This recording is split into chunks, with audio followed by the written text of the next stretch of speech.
Chapter 10. It was fun, it was. Learning from Grandpa.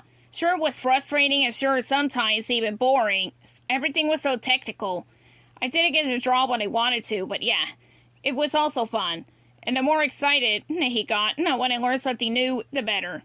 In a few days, he added more to the lessons. We were still doing circles, but moved on to lines. Lines that helps with perspective. Don't ask me how he knew that word, he just did. We drew a bunch of lines that ran beside one another to the middle of the page. Then we drew things like rectangles for buildings or cones for trees along the lines. We made them shorter as we got closer to the center of the page, and it worked. It looked like the trees were getting farther away. Pyramid, Grandpa had said. Perspective. He was pointing to a painting of Da Vinci. No, let's see. Of the Virgin Mary, sitting on some rocks. No, let's see, holding baby Jesus. I nodded.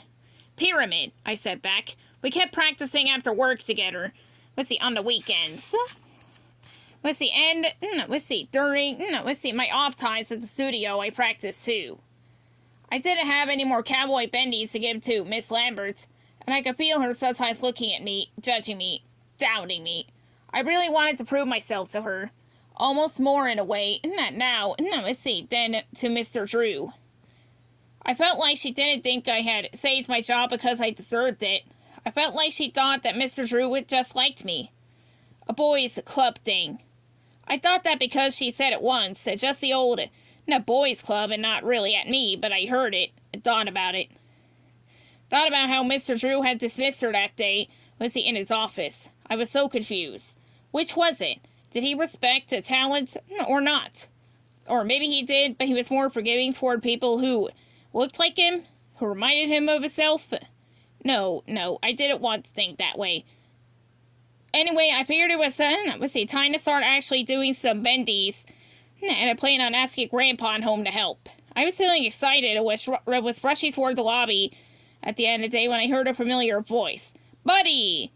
I skidded to a stop and turned. Mr. Drew was standing by the front desk. A big grin on his face. Sir, I said, shocked.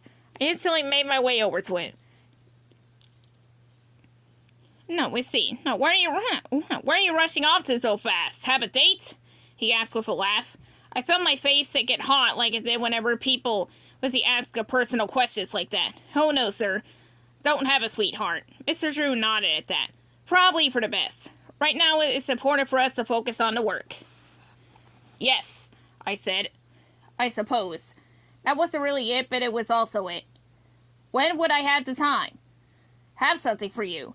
Apologies, for the delay, but gave you a little, something extra to make up for it. He handed me a whole piece of paper. I looked at it. My paycheck. My first paycheck. It had been 3 weeks and, yeah, I guess it was late. But I've been so, wrapped up in everything going on with drawing. We see, and, we see. And lying, and then doing my best to cover up for the lying that I guess I kind of forgot. The reason for all this, in the first place. The money, $40, 40 whole dollars, in my hand. Hope it's enough. We never actually talked, about how, about how much Schwartz paid you. Good lesson, buddy. Always take numbers. Always talk numbers. Always talk numbers. $40. I felt like I couldn't breathe. It's good, I managed to squeeze out. Good, replied Mr. Drew. He gave me a hearty slap, on the back, and I coughed. Come on, we're celebrating. We are? Without even waiting for me to say anything, he made his way to the door and I followed him outside into the blazing heat. Somehow, it didn't seem totally overwhelming for once.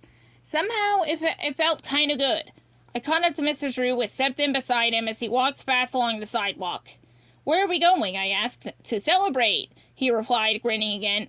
Yes, but how and where? I wanted to know. I didn't ask it again. I wasn't supposed to. I just had to trust him. And I did. Trust him.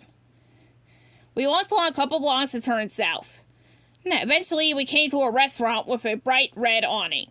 The word Sardi's was written on it. I think I've heard of this place, I said as we passed through the doors into the dark red interior. I should hope so, replied Mr. Drew with a laugh.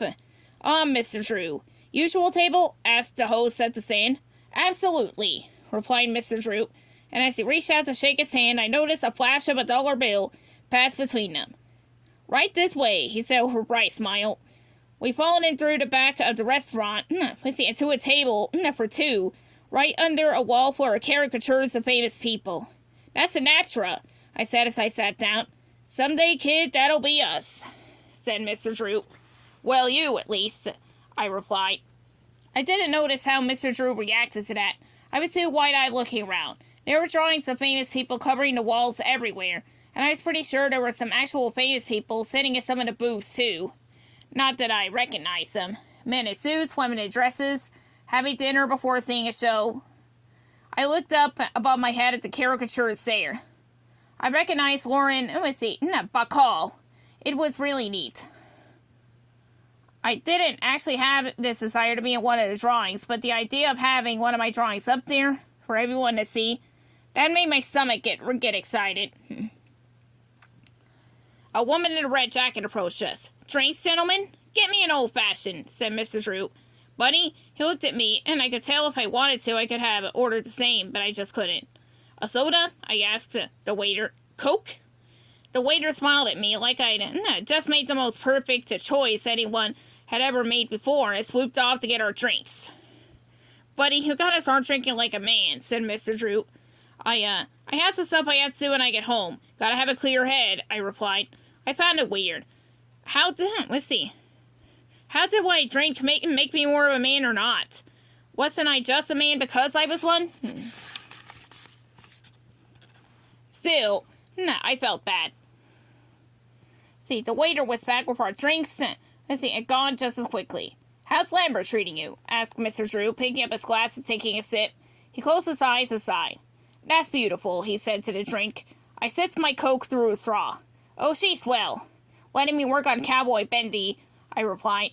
Good. Well, if she gets too big for her britches, you let me know. She can be a handful, he replied.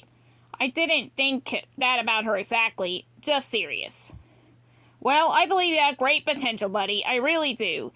I see how hard you work. The way you dash around the studio. Bet you see all kinds of things. He gave me a wink. Not really, sir. I just like getting the job done. I didn't exactly know what he meant by lots of things, but I took a long sip of Coke, trying to calm my tightening throat. It wasn't a lie anyway. I hadn't seen anything, just heard things, heard conversations about machines and ink. Mr. Drew leaned forward across the table, kind of like he was going to tell me a secret. You see anything interesting? Or something you think I should know about? You let me know. Sure. Of course. Then I felt like I should just tell him everything in that moment. Especially about Tom and Sammy, but that went about Dots, as she liked secrets. Felt that it was necessary. She had to have a good reason, even if I didn't understand it. But in this quick moment, I just knew, I couldn't tell him. Not yet.